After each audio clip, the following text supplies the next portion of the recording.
കഴിഞ്ഞ നിയമസഭാ തെരഞ്ഞെടുപ്പിൽ ബി.ജെ.പിയുടെ മുഖ്യമന്ത്രി സ്ഥാനാർത്ഥിയായിരുന്നു ഇ. ശ്രീധരൻ. പാലക്കാട് മത്സരിച്ച ഇ. ശ്രീധരൻ കോൺഗ്രസിനെയും CPM-നെയും അടിമുടി വിറപ്പിച്ചാണ് കീഴടങ്ങിയത്.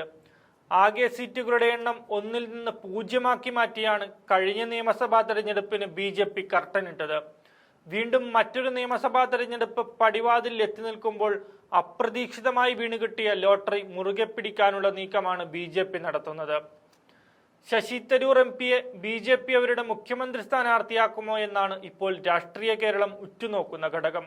നിലവിൽ ബി.ജെ.പിയോടുള്ള സ്നേഹം മൂത്തു നിൽക്കുന്ന ശശി തരൂർ കേന്ദ്ര സർക്കാരിന്റെ അനൌദ്യോഗിക വക്താവാണ്.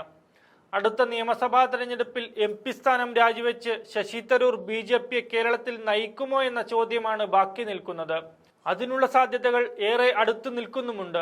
അടുത്തിടെ പ്രതിപക്ഷത്തെ ഏറ്റവും പിന്തുണയുള്ള മുഖ്യമന്ത്രി സ്ഥാനാർത്ഥി എന്ന സർവേ ഫലം ശശി തരൂർ പങ്കുവെച്ച് തന്റെ മേൽക്കോയ്മ വിളിച്ചു പറഞ്ഞിരുന്നു. VD സതീശനെയൊക്കെ ഏറെ പിന്നിലാക്കുന്ന ആ സർവേ ഫലം ആത്മവിശ്വാസത്തോടെ തന്നെ തരൂർ പങ്കുവെച്ചെങ്കിൽ അത് കോൺഗ്രസിന് മാത്രമല്ല ബി.ജെ.പിക്ക് കൂടിയുള്ള താക്കീതാണ്.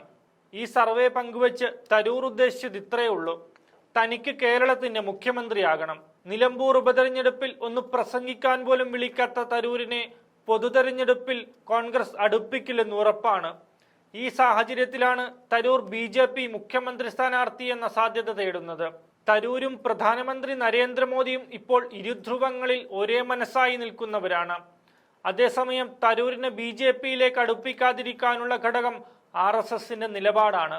RSSന്റെ ഹിന്ദുരാഷ്ട്രവാദത്തിനും ബി.ജെ.പിയുടെ വർഗീയതയ്ക്കുമെതിരെ നടത്തിയ എഴുത്തുകളും പ്രസംഗങ്ങളുമാണ് തരൂരിനെ ശ്രദ്ധേയനാക്കിയത്.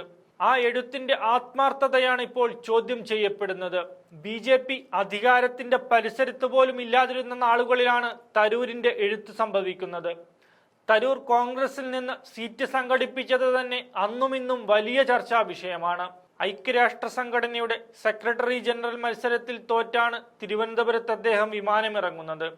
അവിടെ അന്നത്തെ KPCC അധ്യക്ഷൻ രമേശ് ചെന്നിത്തലയുടെ വസതിയിലാണ് ഒരു പകൽ മുഴുവൻ തരൂർ സംസാരിച്ചിരുന്നത്. ആ 12 മണിക്കൂർ കൊണ്ടാണ് MP ആക്കാമെങ്കിൽ കോൺഗ്രസ് ആകാനും വിരോധമില്ലെന്ന് തരൂർ പറയുന്നത്. തിരുവനന്തപുരം അന്ന് കോൺഗ്രസിനെ കൈവിട്ട കാലവുമാണ്. P.K. വാസുദേവൻ നായരും പിന്നെ പന്ന്യൻ രവീന്ദ്രനും തുടർച്ചയായി ജയിച്ച മണ്ഡലമായിരുന്നു അത്.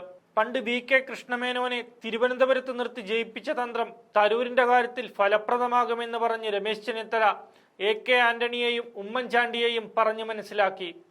പിന്നീട് ഒരു ഭാഗ്യപരീക്ഷണം എന്ന പോലെയാണ് തരൂർ നിന്നതും ജയിച്ചതും.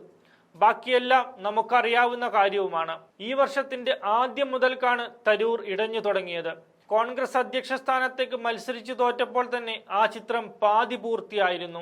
MP സ്ഥാനം രാജിവെച്ച് കേരള രാഷ്ട്രീയത്തിൽ തുടരാൻ വഴികൾ തേടുന്ന തരൂരിന് ബി.ജെ.പിയേക്കാൾ മികച്ച മറ്റൊരു ഓപ്ഷനില്ല എന്നതാണ് സത്യം.